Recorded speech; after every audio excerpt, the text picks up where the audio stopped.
1945년 8월 15일 마침내 찾아온 해방. 대부분의 사람들이 일제의 징용과 징병, 공출 등에서 풀려난 감격적인 날이었다. 하지만 이날은 36년간 일제의 길부터 부와 권력을 만들어왔던 사람들에게는 당혹스러운 날이기도 했다. 일제강점기에 한반도를 떠났던 수만 명의 사람들, 그토록 그리워했던 고향 땅을 다시 밟고 새로운 나라를 만들기 위해 활동했던 해방의 공간.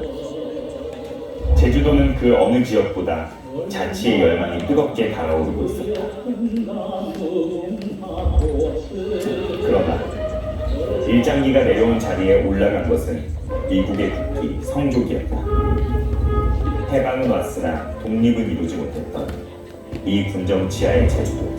해방 공간에서 일제의 권력을 대신한 것은 독립지사들이 아닌 친일파였다.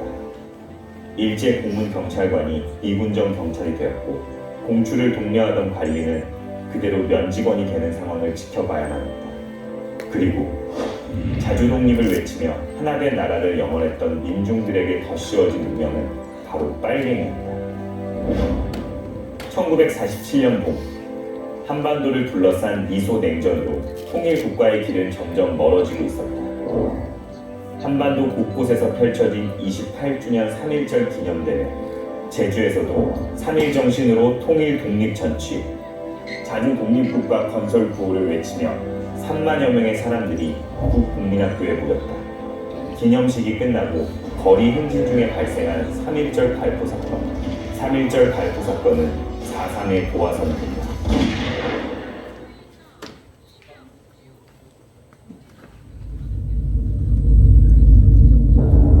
제주도민은 경찰 발포에 대한 항의로 제주도정 직원과 경찰, 그리고 민간인과 학생들까지 합세한 사상 유례 없는 30총 파업으로 맞섰다.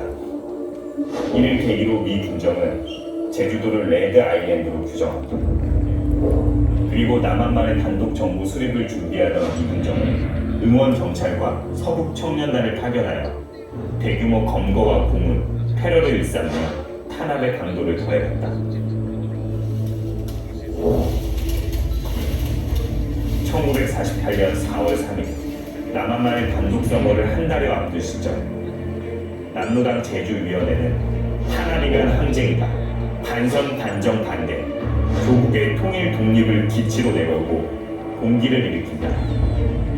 당시 국방경비대 부연대장이었던 김익열과 인민유격대 사령관 김달삼은 대규모 유혈 사태를 막기 위한 평화 협상을 진행했다. 72시간 내의 전투 중지와 정진정 무장 해제, 그리고 무장대에 대한 사실상의 신변 보장이 합의 내용이었다. 그러나 평화 협상을 방해하는 경찰과 우익 청년단에 의해 발생한 오라리 강화 사건은 4.3의 평화적 해결을 위한 마지막 기회를 무산시키고 말고 1948년 남한만의 50 총선거, 제주도는 전국에서 유일하게 50 단독 선거를 거부한 지역이었다. 이에 충격을 받은 미 군정은 브라운 대령을 총사령관으로 파견해 무차별 검거 작전으로 재선거를 시도했으나 이마저도 실패했다.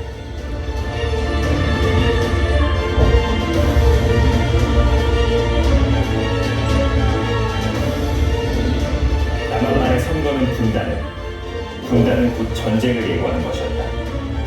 제주 도민들이 들고 일어섰으나 막아내지 못한 단독 선거. 그 결과 한반도는 70여 년이 지난 현재까지도 세계에서 유일한 분단 국가로 남게 됐다.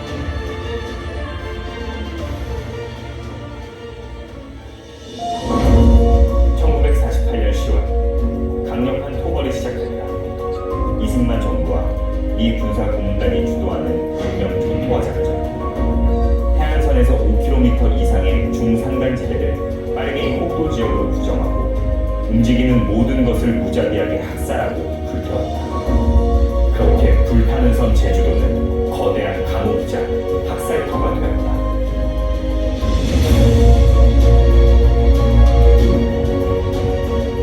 이듬해 봄, 이런 광기 속에서 토벌대의 뒤늦은 선거 활동으로 한라산에 올랐던 주민 8천여 명이 하살하다.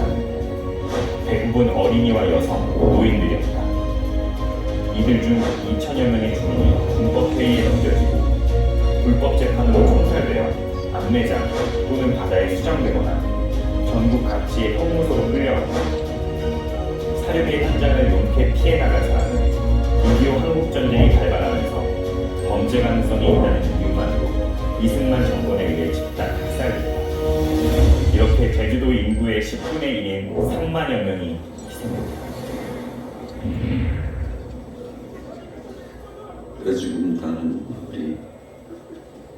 어디 우리 마을 분이든 이성 출신이거든 아무나 붙잡고 물어보라. 필시 그 가족 중에 누구 한 사람 아니면 적어도 사촌까지 중에 누구 한 사람은 그 북새통에 죽었다고 말하리.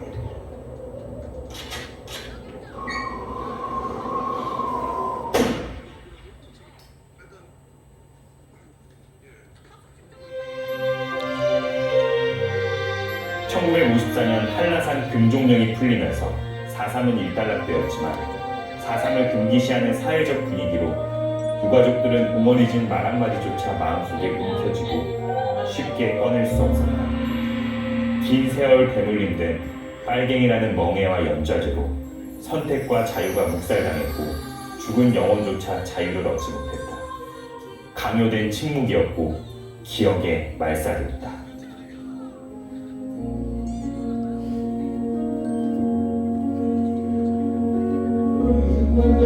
1957년 일본 열도에서 김석범의 소설 까마귀의 죽음이 발표되면서 얼굴을 내밀기 시작한 4.3.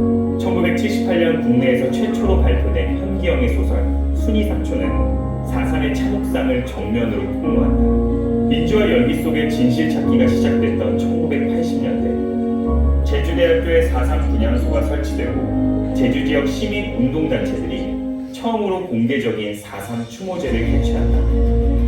1980년대 말 제주도 내 일간지에서 4.3에 대한 연재와 4.3 연구소의 본격적인 활동이 시작된다.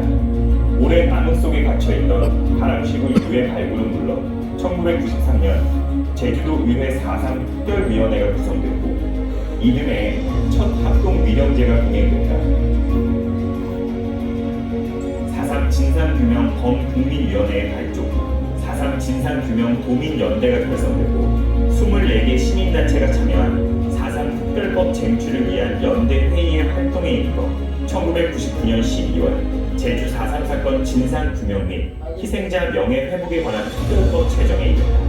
이후 정부의 4.3 진상조사와 공식 보고서가 채택되면서 국가 공권력의 잘못이 밝혀졌다. 국가 권력의 잘못에 대해 유족과 제주도민 여러분에게 진심으로 사과와 위로의 말씀을 드립니다.